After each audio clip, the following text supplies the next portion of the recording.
Hi, and welcome to Literary Hype. I am Stephanie, your literary hype woman, and today's author conversation is a very special one to me because this author was one of the first to believe in me enough to do an interview with me when I was just starting this channel. Like, I had no subscribers, and the publicist was like, do you want to interview this person? And I was like, sure.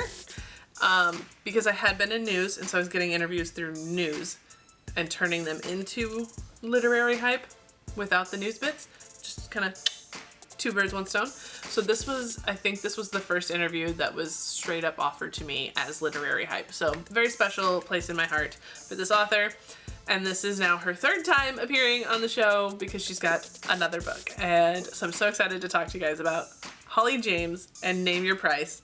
This book is reality show drama with some celebrities. There's a very intense forced proximity in here. Like, this one's a good one. This is a good one. So without any further ado, here is my conversation with Holly James.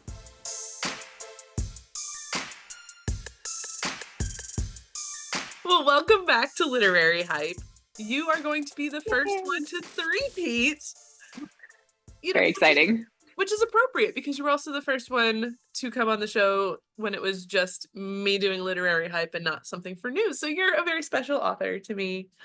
Aw, thank you. I'm excited to be here. This will mark your first time on the podcast side of things. So there's just so much excitement right now. Oh my gosh, so much going on. No joke. You have so many books that we need to talk about today. Yes.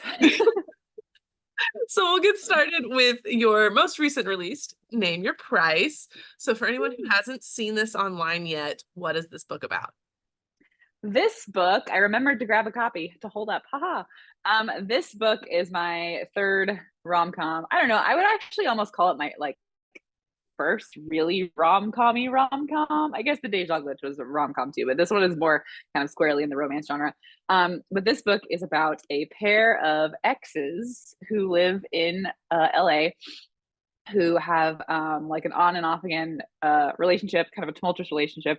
And they have this big blowout breakup on the street that gets recorded and the video goes viral. And Chuck, our love interest, is like a B-list actor who's like kind of trying to make it in Hollywood. Then Olivia is an entertainment writer, and she is the child of this kind of like early 90s scandal. Her parents were both celebrities, so they both have some notoriety. So when the video goes viral, there's a lot of interest in it. And this TV show called Name Your Price, or the show like pays people to do awful things, basically things they don't want to do, just like challenges them to, can you survive this task, basically, and we'll pay you money. The show sees the clip and offers them a chance to come on the show and try to live together locked in a house for a month, and if they succeed they will win $1 million. And they're both broke, so of course they say yes. It wouldn't be any fun or shenanigans if they didn't both say yes. Yes, I think it's probably the most kind of ridiculous premise I've had to date, but it was a really good time. The public breakup is the first chapter. It is so funny. Someone in my buddy read was like, if I saw this happening, I would 100% sit down and stare. It's just so entertaining. So talk a little bit about crafting a very public breakup that would generate the attention that it gets. Yeah, so that scene, so I this is probably the most heavily revised book I've ever written. I rewrote it like 4 times, just going through. Maybe we'll get into that down the line on another question, but that scene, that opening scene, never changed. It was the same from the start. I just saw it so vividly in my mind. And I think I drew some inspiration. I don't know if you've ever seen the movie Sleeping with Other People. It's one of my like favorite kind of underrated rom-coms, but it has Alison Brie and Jason Sudeikis in it. I think, I don't know, it's from like, I'm going to get the year wrong, like 2017, 2018, maybe. Maybe it's older than that. But basically it starts with this like big breakup where like they end up chasing each other out into the street. And I just thought that was kind of silly and dramatic, and would be a fun way to start this. And I always knew there was going to be like a viral video involved, right? So it needed to be worthy of going viral. So yeah, that was a fun scene to craft, where they're just kind of like at each other's throats, and they're, you know, half dressed because they just had makeup sex basically, and then they break up 5 seconds later. It's all very, very symbolic of kind of the ups and downs of their relationship. All take place in the first, or on, I guess, on full display in the first chapter of this book. This has a really fun first line. So talk about what it's like to craft your first lines and like your mental process into it, and what makes a good first line for you. Yeah, like I said, the opening chapter of this really didn't change. Like I feel like that's kind of been the case for all of my books. Like the first sentence, the first paragraph, that it just comes to me so vividly, and that really sets the tone and the hook of like the whole story, that I usually don't end up revising it. Unless, you know, a copy editor comes along and tells me I use the wrong word or the comma's in the wrong place or whatever. But otherwise, it usually kind of sticks from the start. And I don't know, I think you can tell a lot from a first sentence about the book. Like I love a book, you know, I think most people love books where you pick it up and you read the first sentence, then you like can't stop. You know, it pulls you in and you just keep going and going and going. So I try to create that for readers. And I think with this one in particular, I wanted it to showcase like they can't stand each other, but they love each other at the same time. This really intense dynamic they have. So I thought that the idea of I keep looking, I forget what it says exactly, but how like basically they're tearing each other's heads off or tearing each other's clothes off, and there's no middle ground. There's nothing in between. I feel like that's kind of the perfect setup for this story, and then we watch them kind of grow beyond that, you know, as it progresses. They learn to have this not so hot and cold relationship. I've lost sight of your question, sorry. How to craft opening an opening line. Yeah, I guess, yeah, I just wanted to really convey, like, to set the reader up, like you're in for a ride here, like this is gonna be a lot. For those just listening, we had to change some scenery. Change venue. So I promise y'all I did not cut out much, just some movement. So yes, the Just me background walking upstairs. the background did change. You are not, this is not here to make you go crazy. Oh yeah, now you look so much better. There we go. Oh good. Okay, good. It's improving every second. Yay. So part of the reason that these two get all this interest is because they're celebrities in some kind of fashion. So talk a little bit about, as a psychologist, why we are all so obsessed with celebrities and their personal lives. Oh my gosh, that's a good question. I don't know if I know the answer. I think I'm always drawn to writing about, I don't know, celebrity culture, because I think it's kind of fun, and I think there's a lot of freedom in it because they can have these ridiculous lives and no one can be like, that's not realistic, you know. So I think that's what makes it particularly fun in fiction and in romance. You know, you can have these kind of like wild grand gestures that, like, yeah, sure, they're, you know, they hop on a plane and fly to Paris because they're celebrities, they can do whatever they want. But yeah, I think we're fascinated by the culture because it feels, especially in the like era of social media, like it feels simultaneously like out of reach, but also we're part of it, like we're observing it. And I think that just feels, I don't know, makes you feel kind of like special to be able to like be part of these lives of these, you know, super rich and famous people. Yeah, I don't know if that's a satisfying answer. I don't know if anyone really knows the answer to that question, but it's kind of, I mean, it's something I think about a lot because I'm a big K-pop fan, and K-pop fans are a little bit delulu. I'll be honest. My phone background is now Song Mingi from ATEEZ. He is my future second husband. So like that idea that celebrities belong to us and that we have a right to know what is going on in their lives. It's always fascinating to me of like, yeah, why are we like this? Yeah, like why do we care so much? Like, I don't know. I guess there's definitely like an escapism element to it. Like you can think, I don't know, like you can imagine this life that they have, and I guess now we can see it on display so much again with social media, and it's fun to write about. Yeah, and also going along with that is the Nepo baby conversation, which does play a role in this story, and it's been all across the news all year long. Do you feel like the Nepo baby label is limiting and diminishing what they've worked for, or is it like earned that they, yeah, you got in because your parents are famous? I I don't know. That's a hard question. I mean, there is a scene in this book where Chuck and Olivia like fight about that. He calls her an Nepo baby, and she's like, that's reductive and insulting. And I think to some extent it is, because there are definitely, children of celebrities who are extremely talented and deserve, the careers they've been able to have. But also, I mean, I guess my experience in, at least on the periphery of that world, just in publishing, at minimum in publishing, so many things depend on who you know. And like, if you have someone who can open a door for you, that's just a huge, huge leg up over, everyone else who's trying to achieve the same goals. So yeah, I don't know. I mean, there are obviously advantages, but then I feel like we shouldn't necessarily just automatically diminish, their talents and their merits. Because I mean, if their parents are super talented people, they're probably super talented too, like they inherited those genes.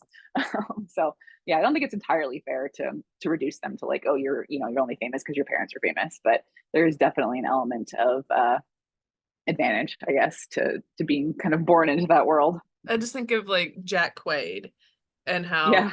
he was called a Nepo baby, and then his mom's like, oh no, he's not, that's reductive. And he's like, no, mom, I am. I am. He's also still working hard. Like, yes, he openly admits to his privilege of having that foot in the door, but he's still working hard. I think some website called him like the hardest working guy or the busiest guy at San Diego Comic-Con. He was there with 4 different projects. Oh my gosh. Like, which would not want to do.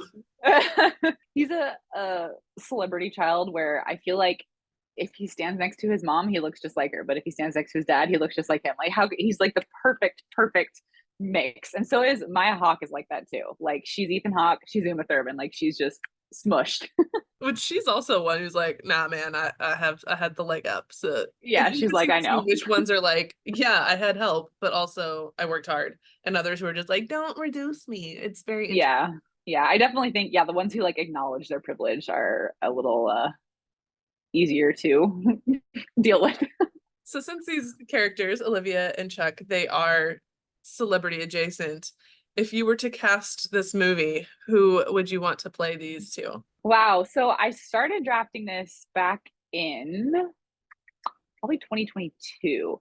And at that time, Glenn Powell was not really on my radar. But now he is inescapable, and he is 100% Chuck. Like that man was born to play Chuck. I think for Olivia, I've always had Ana de Armas in my mind, because I think she's kind of like feisty and like she would just be really good in that role.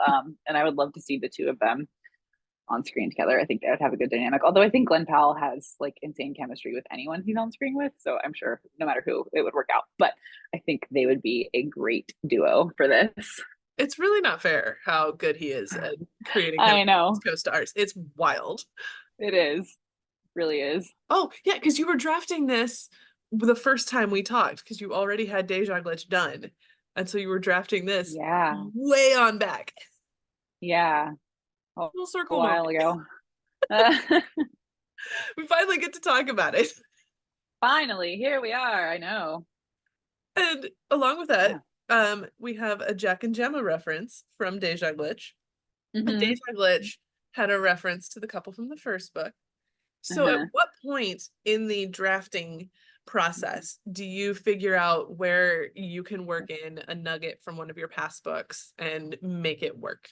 I think it usually just kind of pops up organically. Like I know I want to do that, and all my books are kind of in the same universe, but I don't go in with like, a really strategic plan of like, oh, it's going to happen in chapter 5. Like it just where it makes sense. And I thought in this case, since Olivia is an entertainment writer and Jack and Gemma from Deja Glitch are in the entertainment industry, I was like, oh, that's easy inclusion. I did have in one of the early drafts of this, again, I rewrote this book like 4 times. One of the early drafts, Olivia interviewed them like on the page. Like that scene was on the page. Like she went to their house and talked to them. And I kind of liked that, but it didn't make the final cut. So it just got reduced down to like something that had recently happened in the past, but the reference is still in there. What's the hardest part of cutting things for you?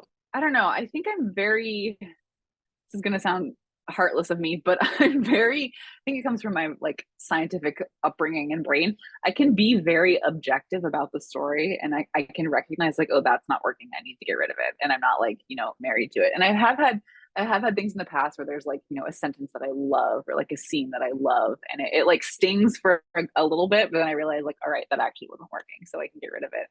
So the hardest part is actually like stitching it back together. When I like take a chunk out of it or move it to a different place, I always have to like literally, like thread it back into the story and make sure that it makes sense and it's still consistent. Yeah, revising is really hard for me. It's like I heard an interview with Sarah Adler was giving an interview once, and she described, she said, drafting is creating and revising is problem solving. And I was like, yes, 100%. They're two different parts of your brain. And it's just like, since I'm such a pantser and I love drafting, that's my absolute favorite part.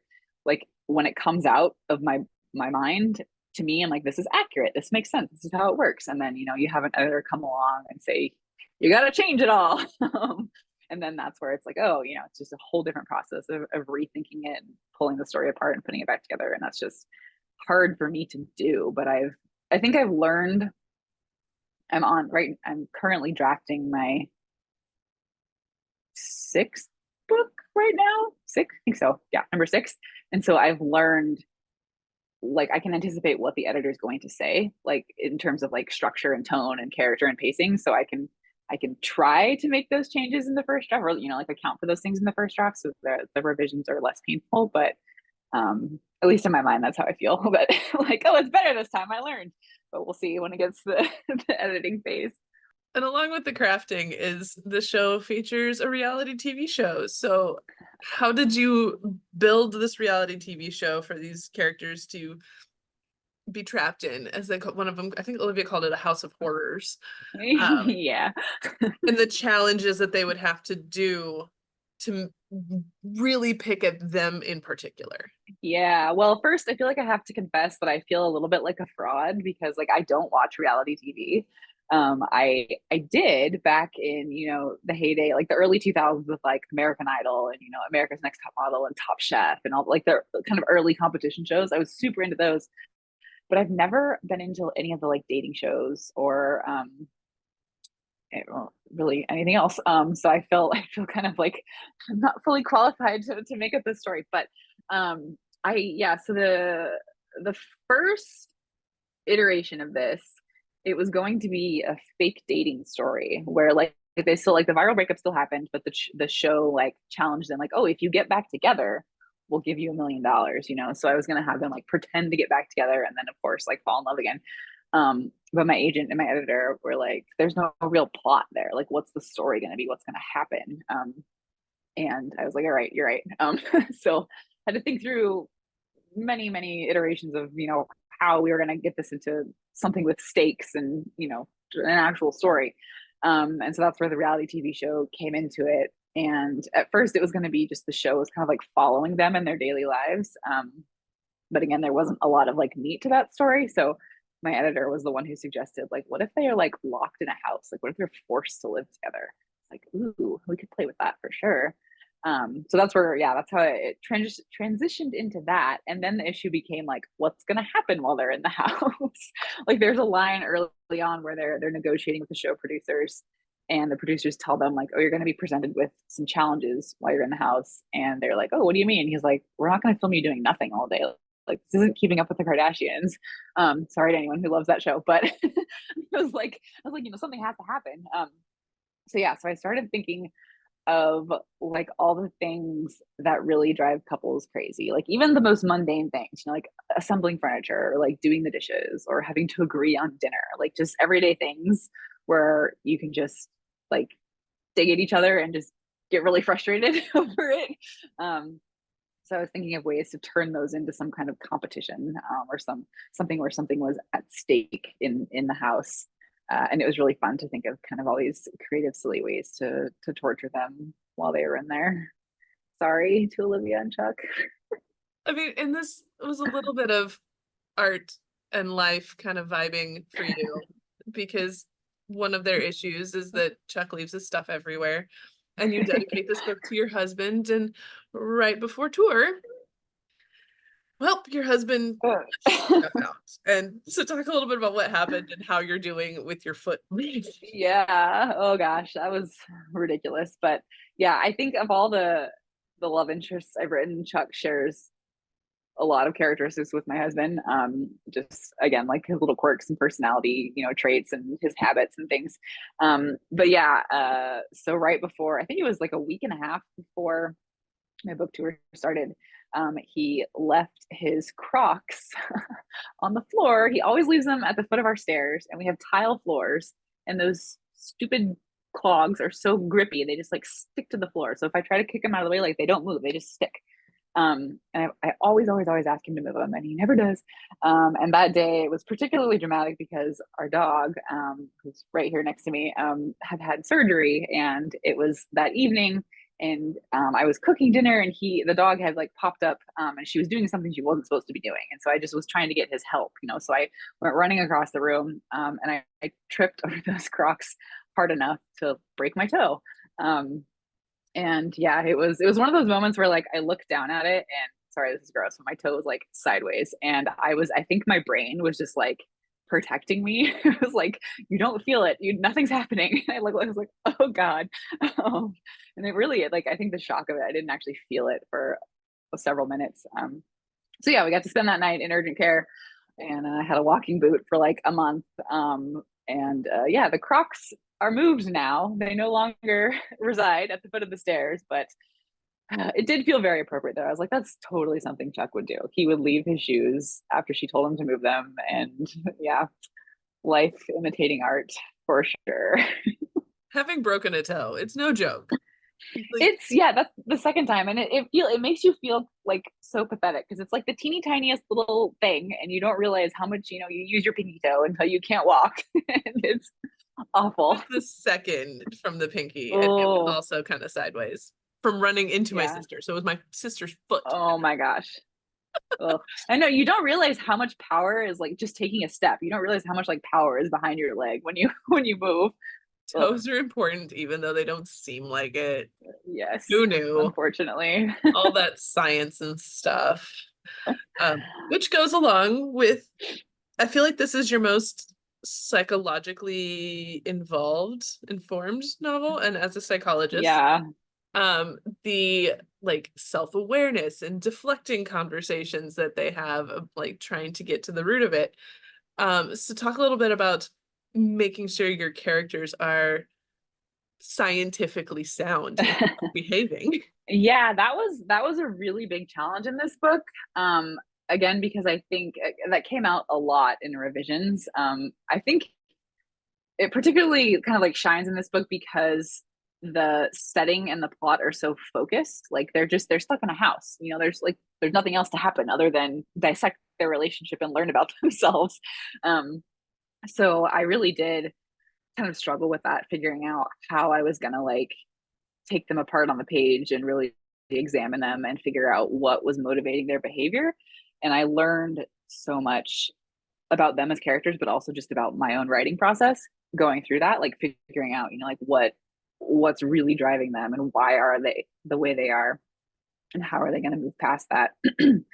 And I really did write out little like nothing that ended up on the page of the book, but little kind of like biographies of them, like their backstory and like how like literally it says like, why is Chuck the way he is? And it was a breakdown of, his childhood and his early career and how he got into acting and like why it matters to him so much and why he struggles to communicate in certain ways. And the same thing for Olivia. And I think that's where my psychological training really came in. It was like all rooted in their childhood and how they were raised, how they learned to interact with romantic partners, and like Olivia was raised by her grandmother because her parents tragically died when she was a baby, and then Chuck was raised in this almost like toxic positivity environment where everyone's happy all the time, and his parents never ever fight, so he never learned how to fight in a healthy way. Never learned how to resolve conflict. So once I figured that out, that was like painful. That was going through that. I felt like I was going through therapy, trying to learn about these fictional people I had created. But once I figured that out and worked through putting that on the page, I think that's what makes this book such like a rich story. It's because we really do see their character arcs more than anything else I've written. We see them grow from these kind of like almost immature, not really fully functional romantic partners to working through these problems, and then at the end they realize that they can be better for themselves and for each other. So yeah, it was a lot, a lot of work to get to that point, and to get it on the page in like a satisfying way. I didn't want them to just be fighting the whole time. I wanted them to recognize the patterns in their behavior and understand why they act certain ways and learn about each other themselves. And it's my therapy book. I mean, valid. It needs to happen. But so is this writing the backstory to kind of help understand them? Is that a new tool that you've added to your toolbox, or is this something you've done with every character? Yeah, no, for sure. Like from this one going forward. So in the book, I'm currently in copy edits for my 2025 rom-com, and I took that into drafting that book. Like I learned from this book that that's really important, and it really just enhances. I think it enhances like the reading experience. When you can feel the depth of the character, and it really comes out on the page more. It just makes it more satisfying to read it and see the character arc and follow their journey and like cheer for them. So yeah, I definitely put that. I know that I have to put that in the story from the beginning now versus handing it over to my editor and them being like, this is cool, but there's no depth to it, and then I have to start over. See, I learn with every book. Is there anything you have learned specifically from this book other than that you wish you knew when you were writing the first book? That is a good question. I think I'm definitely becoming, so this is like my like spiciest book, I would say. Well, for now, the 2025 one is even spicier, but I feel like I learned from this one that I'm capable of doing that. Like I was very, so I don't know. It's been an interesting kind of evolution through my like rom-coms. Is the first one, Nothing But the Truth. I wouldn't call it a romance. It's like commercial women's fiction kind of. And the romance was like a C plot, not even a B plot, and this one, and then Deja Glitch was very like kind of PG, almost like Disney movie, cutesy, like takes place in a single day, and it's all about like falling in love. Then this one, since so much of this story is rooted in their chemistry and their like basically their sexual compatibility is what keeps them together. I was like, all right, that has to pay off on the page. So I think I've definitely gained more confidence in writing these more like intimate and romantic scenes. So that's fun to kind of experiment with and take forward into other books in the future. It definitely has gotten steamier as you've gone along, which includes one thing I wrote down about this book is that so Chuck does a pull-up and Olivia's like the 18 muscles on display. At what point did you count how many muscles? I like Google the picture. So that's actually a scene kind of taken from real life. My husband would be incredibly embarrassed if he heard me tell this story. But when we were in graduate school, it was before we lived together, but I think I had just like spent the night at his house or something. And he has always been into weightlifting. Like the whole time I've known him, he's been into weightlifting. And I had like walked out into the garage to ask him a question, and he was he was doing a squat, not a pull up. I think pull ups are sexier, but still, he was like mid squat, and I never in my life had my mind just like go blank. I was just like, I had a question on like the tip of my tongue, and then I saw him, and I was just like, So I felt the need to put that in the story. But I did, to get that accurate, I did Google a picture of like, someone doing a pull up, and you can count all the muscles in their back for research, for accuracy's sake. For science. Yes. Well, my husband, who you've met, is also a big weightlifter, so I get it. Like, yeah, I mean, yeah. I've watched him deadlift almost. He's getting over 650. Oh my God. I think he was like 660, 670, something like that. But he's getting close to 700. So dang. That's okay. So I've never spoken to someone who lives with a deadlifter, but is it not the loudest, most obnoxious thing? The sound of the weights dropping? Like I can't. He doesn't do it in the house. Oh, okay. He goes to the gym, but also when I go to the gym with him, I know when he's deadlifting because oh my God, even on a platform, it's so loud. It's so loud. It's the force of the weight hitting the ground, but it's the force of the plates smacking into each other. And my husband works out in our garage, and our dog, she'll come like huddle next to me when he's doing it because she hates the sound too. And I mean, it's been, we've had like 10 years of this together, but still. And I tell him to like give me a warning because if I'm not expecting it, it's just this like boom, and the whole house shakes, and Yeah, I think I need a like support group for people who live with weightlifters. It's a whole different world. Oh, it's a whole Even thing. I like know. with like he had a Planet Fitness membership for a little bit just for like when we're traveling, 'cause those are usually more accessible. And the number of Planet Fitnesses he's been kicked out of just for doing Oh his my god. everyday workout because they call him a lunk just because his workout is heavier. And it's like he's Yeah, like judgment free zone. I think not. I know. I know. That's yeah, we'll go places and my husband he'll go into he'll like at like a hotel or something, he'll like survey the gym. He's like, ah, not enough weights. Like I'm like, first of all, we're on vacation, so you can give it a break. Second of all, Thank you. man, I Like, didn't know we had this to relate over too. no, it's like we're at San Diego Comic Con and he's out here like, do I have time to go to the gym? No, Like, no. I did not schedule a gym break, sir. We are going 6 a.m. to midnight. This is what we do.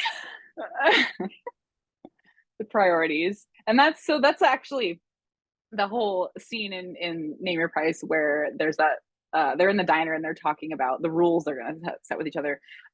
Olivia has this little reflection on how much effort he puts into his body and how like the exercise and the diet routine, how that like dictates their life.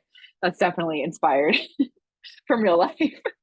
Well, one other question before we move on to your upcoming books. There are so many Twilight references in this book, and it just makes me so happy. So talk about deciding how you want to put in references to something as iconic as Twilight. Oh my gosh. I don't again it just kind of happens organically. I don't know. I think I'll think of a joke in the moment and like, ooh, that fits perfectly right there. Um Now I can't are there more than one? I can only think of one. Did I do more than one? I think there are more than one. It's been a minute since I've read it, but there's at least Maybe. that I don't letter that know. he signs. Yeah, that one for sure. And I There feel might like be there other was ones a throughout. reason that he said Edward. Like I feel like it was somewhere else because that's why he referenced Edward. Or he was watching her sleep. That's what it was. He was like because he wanted to get in bed with her, but then that would lead to things that would cause problems. So he was just watching her sleep. But yeah, I don't know. I think I always worry that my pop culture references are either going to like date me, like I'll be like, this person's old making this joke, or it like will not be relevant anymore by the time a book comes out. Because again, I drafted this in like, 2 years ago at this point. So that's a tricky game to play when you're writing comedy. When something's funny right now, it might not be funny, and by the time the book is on the shelf. But I think Twilight is like evergreen. We can always reference it. I mean, around the time you were writing this, Twilight was making its big comeback because they put it on Netflix and all the children found it, and we were suddenly selling That's out of true. Twilight books. We're like, what happened? All the children found it. It's like, look at this new book. Oh, honey, You're like, oh, you don't even know. have you heard of Twilight? I'm looking for Twilight. Oh, honey, I got you. I was there when it came out. Okay, yes, we have Twilight. When did the first one came out in like 2005? I think the first movie Five came out or in six. 2008. Yeah, the Yeah. movie was my first year in college. I was a freshman in college when the movie came out, and I read the first two books in high school. Okay. The Yeah. third book was in between high school and college, something like that. Sounds right. So Yeah. high school-ish for me. High school college. Yeah. I still remember very Ages vividly ago. going to like K-State. I went to K-State, so Manhattan didn't have a theater that was doing a midnight showing. And Oh so no. we drove an hour to go to a midnight showing. And we were so excited that we just ran out of the dorms, didn't think about the park. It was November. Oh my gosh.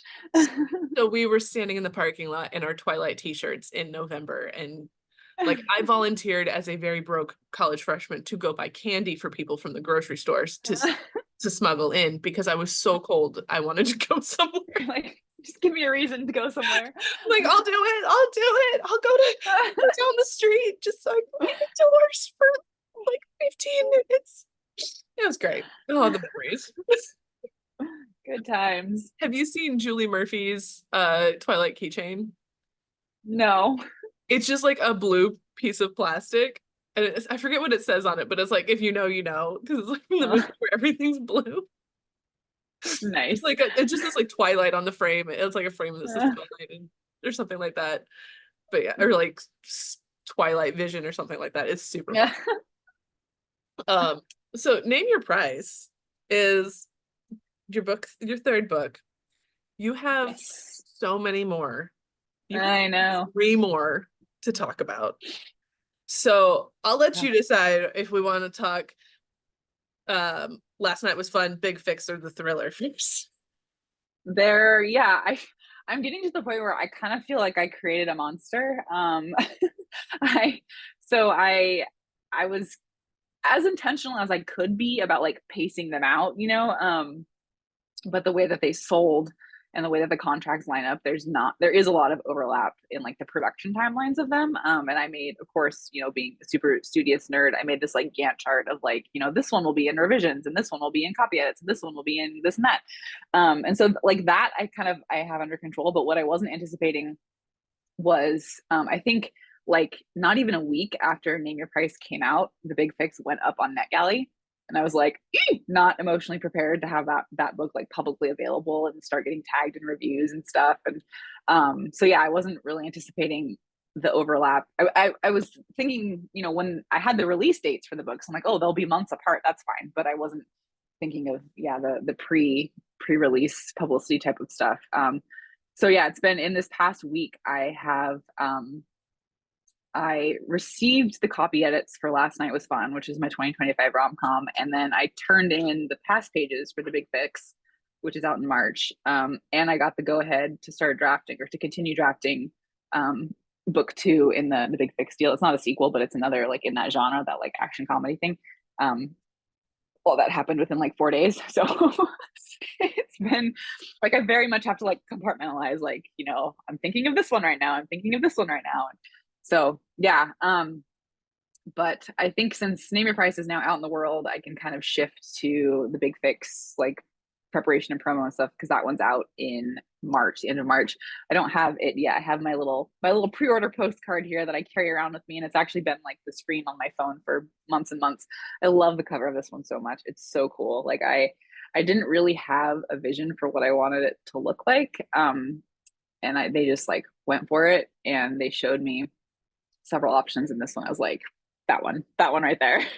I love the like pop art style of it, and it just looks like you're in for a good time, which is all I want this book to be. This is my favorite book that I've written so far. No shade to the other ones, but it just brought me so much joy to write it, and I think it's hope the readers will share that experience, because it's very like silly, but suspenseful and a little bit romantic, and there's action and comedy, and yeah, it's just a good time. So I'm very excited about it. So what's it about? You compared it to Fall Guy, so I was very intrigued by that, and I do have a NetGalley approval, so I will be reading it soon. Ooh, exciting. So what am I in for? The little tagline on the back of the card says, "A modern blend of screwball action and romantic attraction when a case of mistaken identity lands a college professor on the run with a mysterious and dangerously hot fixer." So it's basically like an opposites attract, mistaken identity, like kidnap caper. So our main character, Penny is a professor. She's like a very nerdy, studious computer sciences professor, and she's just trying to make tenure. That's like the stage she's in her career. She basically has this summer to finish her tenure case, and that's like all she wants. That's what she's been working for a long time. And her sister is like a stay-at-home mom, just has a totally different lifestyle. Like she's raising 2 young kids, and she lives in this kind of suburban kingdom, and it's set in Silicon Valley, like kind of close to where I grew up. So it's in the Bay Area of Northern California. And her sister is like on a mission to set her up with a man. Like she wants her to have a partner in life. So she's always scheming, like trying to set her up with someone. And at the beginning of the story, her sister's neighbor dies, and he lived in this like big old like Victorian mansion, and they have an estate sale. And so under the guise of like, come check out the estate sale with me, her sister invites her down for the day, and they go there, and the deceased neighbor's very attractive nephew is there running the sale. And she has an interaction with him where they're arguing over these candlesticks, just randomly, and everyone kind of thinks that they're a couple. They get the idea, this like chemistry spark goes off between them, and everyone assumes they're a couple. And then in the course of the estate sale, there is a dead body discovered in the closet, and things kind of like snowball, spiral out of control. And they have to go to the police station and give a statement and talk about everything that happened. And then there is a photo taken of her and the nephew outside the police station, and it looks both like they are a couple and that she might be an accomplice in the whole dead body situation. So the wrong people get the idea that she is involved in this crime, and she gets swept up in this whole kind of like criminal underworld that she has no experience dealing with and navigating, because again, she's just like a nerdy professor. And yeah, she ends up on the run with him. His name's Anthony, the fixer. She ends up on the run with him, and they're tied up in this kind of larger mystery that I don't want to give too much away about, but it's a good time. And I was drafting this one in like the winter of 2023, and I was really into the TV shows Poker Face on Peacock and The Last of Us.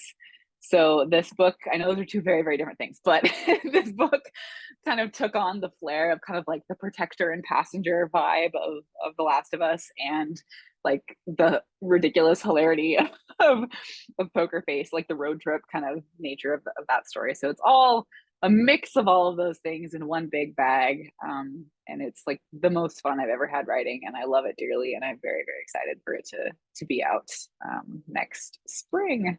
And then shortly thereafter, you have Last Night Was Fun. Hoy, yeah. So when that book sold, I don't know, maybe I was just mistaken, but I was under the impression it was going to come out in like August or September of 2025, but it's actually going to be out in June. So yeah, so this one will be out at the end of March, and then there's like a month and a half gap before Last Night Was Fun comes out. And that one is my next romantic comedy, and it's very much a mashup of You've Got Mail and The Hating Game, set in the world of professional sports. So our main character, Emmy, is the only female data analyst on like a data analytics team for a professional baseball team. So she works with a bunch of guys, and she's the only girl. And that's very much drawn from my own life, my own experiences working in the tech industry. Always the only girl in every meeting. And so she's battling this super bitter rival coworker, Gabe, for the same promotion. And working in the world of men's professional sports, like she's always picked last. He gets everything, and even when they're equally qualified, he's chosen for everything. So they kind of hate each other in real life. And then one morning she gets a text message that says, "Last night was fun," and she's like, "What is this? I wasn't doing anything last night." And it turns out that the person who texted her had been given a fake phone number on a bad date, and the number just happened to be hers. And so they strike up this anonymous conversation and pretty much end up falling in love with each other through their screens. And shocker, they are the coworkers in real life.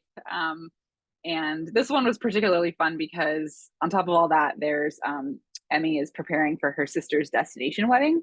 And so she ends up inviting her mystery texter to be her plus one to the wedding, and then they finally meet in person. It turns out to be him. And that whole scene of like it's been you this whole time, that was in my head from the very beginning, when I got the idea for the story, and that was so much fun to write. So yeah, it's very very nerdy, because they're they're data analysts, scientists, and it's also like, I wouldn't call it like a sports book. It's very like sports adjacent, because they're not athletes, but they work for a professional baseball team. And I love baseball. I'm a huge baseball fan, so that was why that was incorporated into it. And it's just writing the like texting banter and dynamic was just so delicious and fun. So yeah, I'm working on copy edits for that. They're due in like a week and a half or something, and we just started sending it out for blurbs. So it's getting very like, I feel like with my first couple books, those were the only projects I had going on. So every step in the progression of like the production timeline was like this big thing that I had to like emotionally brace for, and like now they're all just overlapped and happening all the time that I don't really have time to like freak myself out about like, oh my god, it's going out for blurbs, like it's just part of the process, it's just happening. And like sometimes I'll have moments of where I'm like, oh god, like people are reading my book, and it's but it's all in motion. It's just how it's going. Sports romances are so big. So what made you want to go into sports romance, but adjacent and not just go full in on it and kind of be on that line? Yeah, I wanted her to work in an environment where she was the only, the only girl, the only female. And just because that's been my experience, my like whole career, my whole professional career. And there's just a lot of things to be said about that experience, I guess. And I think I got the idea for this in like October of 22. And it was playoff baseball season. And I was like, I love baseball, and it would be fun to have that be the context. I think maybe very before that, like the very, very original idea, I was going to have them be like professors. And she was going to work at a university or something. But I don't know. I guess this one was a professor, and I was like, I can't have professors in all my books. So I moved away from that. And yeah, I don't know. I feel like it's a little bit risky because, like you said, sports romances are so popular. And I think there might be a big expectation from readers to have, one of the main characters be an athlete. But I didn't fully do that. And we're being very strategic about like the cover of the book and the title of the book. So we're not really advertising it as a sports romance. So I don't think, I hope readers aren't going to come in and like tear it apart because it's not, a baseball love story. Although Gabe, the love interest, he used to play baseball. So he is a player. He's just not currently a professional player. So, but there's still like a huge, huge component of the plot is like their day-to-day life at working at a baseball stadium and doing data analytics for the team. And so there's plenty of baseball involved. Don't worry. Both of those books are under different publishers. So how do you handle the communication with two different teams and all the chaos that comes with that? It's wild. It's really, like I said earlier, I fear that I might have created a monster. Like I really do have to like quadruple check, like, am I referencing the right book? Is this going to the right editor? Am I talking about the right thing? Particularly when I had the ramp up to Name Your Price coming as well. So I had that publisher still in the mix. And then I had, I was going through the past pages for Big Fix. And then I'm also working on the cover and the copy edits for, can't remember their names. Last night was fun.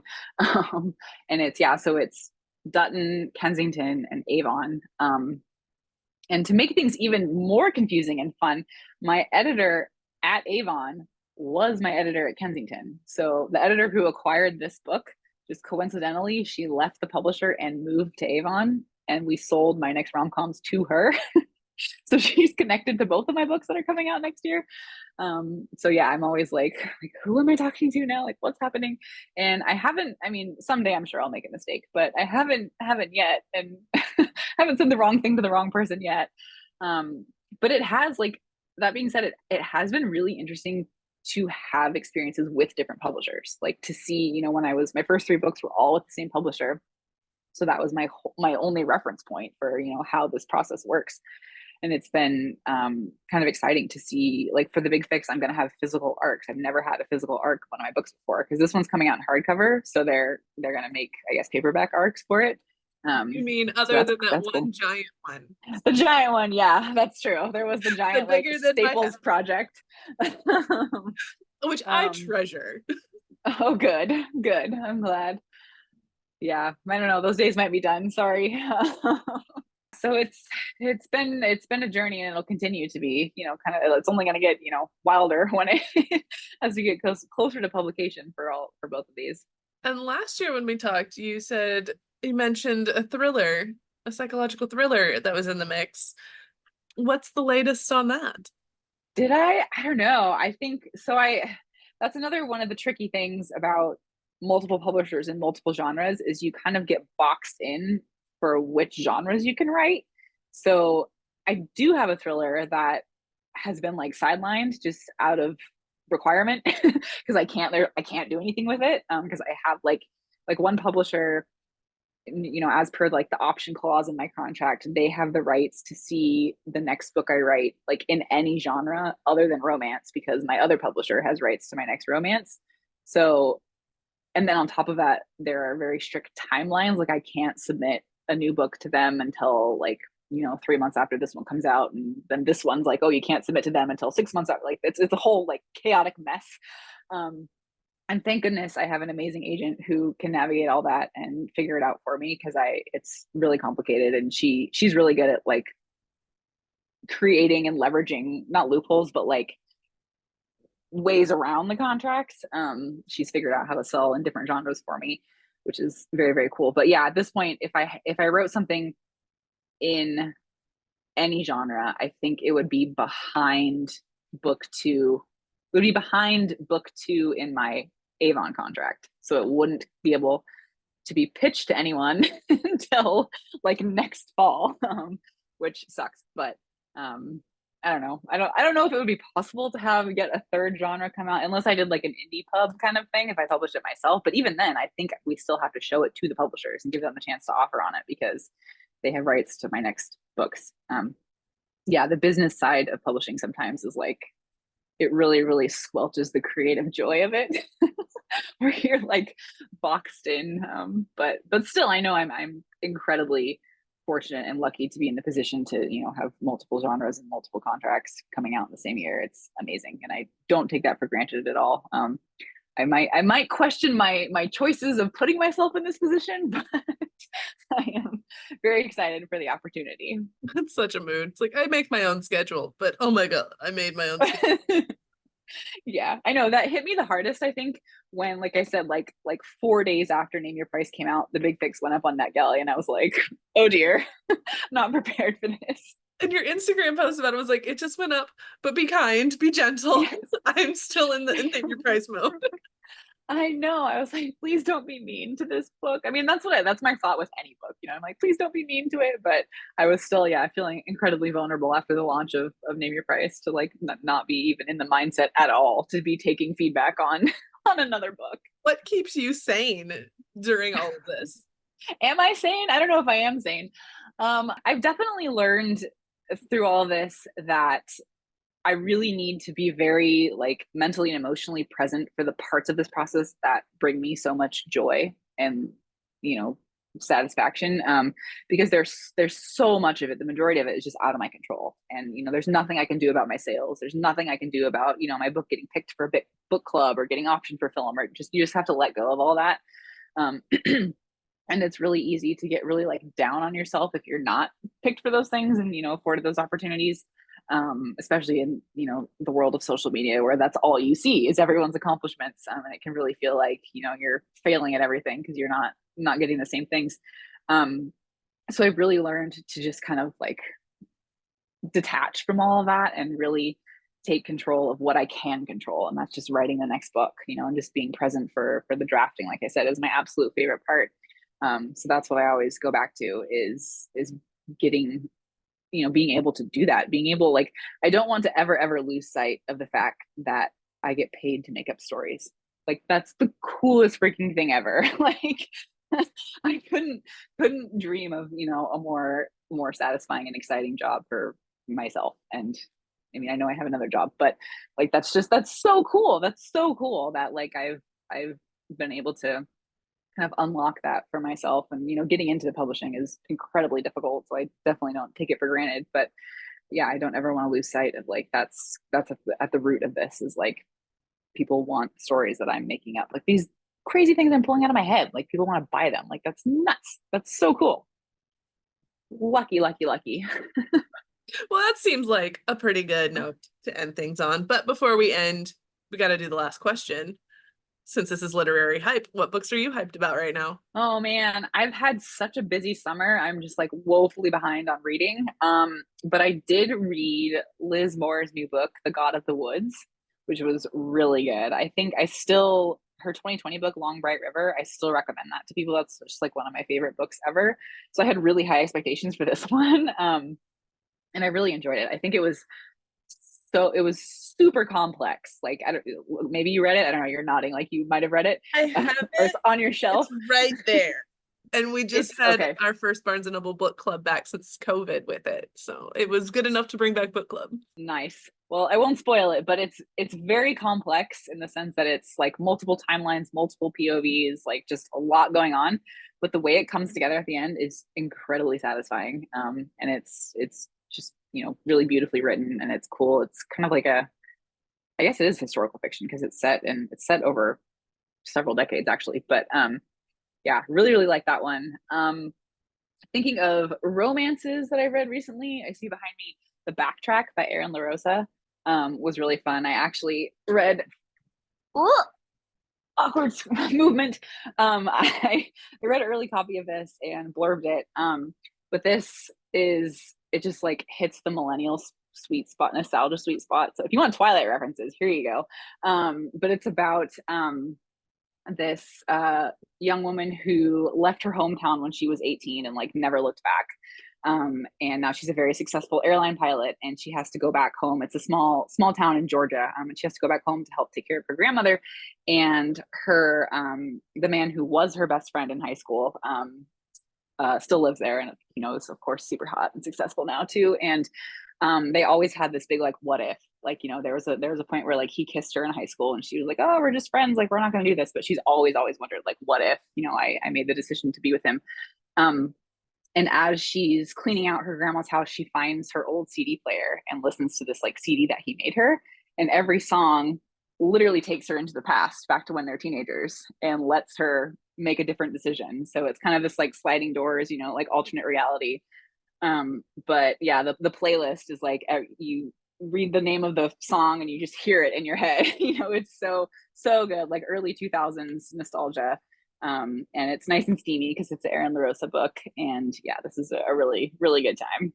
Well, thanks so much for taking time out of your day to talk about all your book babies, but especially your new one, Name Your Price. Thank you for having me. Always exciting to talk to you, and hopefully I can see you in person next year. Thanks again to Holly for taking time out of her day to talk about Name Your Price. Last night was fun.